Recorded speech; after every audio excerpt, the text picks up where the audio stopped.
અરે યાર, અહીંયા તો મંદિર બંધ છે, તો હવે મેં શું કરું? રાધે રાધે દોસ્તો, કેમ છો તમે બધા? મારા મિની બ્લોગમાં તમારા બધાનું હાર્દિક સ્વાગત છે. તો મેં અને ગણપત આવી જઈએ છીએ ઇસ્કોન મંદિરે. વહેલી સવારે અમે લોકો આવી જઈએ છીએ અહીંયા ઇસ્કોન મંદિરે. હું અને ગણપત મંદિરની અંદર એન્ટર થઈ જઈએ છીએ અને અંદર જઈને જોઈએ છે તો મંદિર બંધ થઈ જાય છે.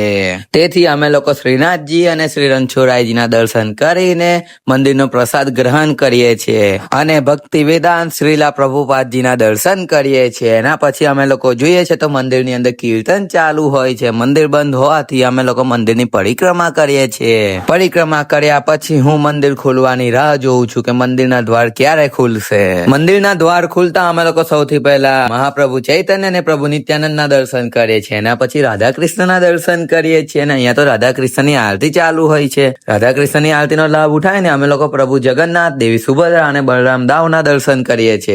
બધા ભગવાનોના દર્શન કરીને હું આવી જાઉં છું મંદિરની બહાર. તો અહીંયા ગણપત તુલસી કંઠી લેવા ઉભો હોય છે.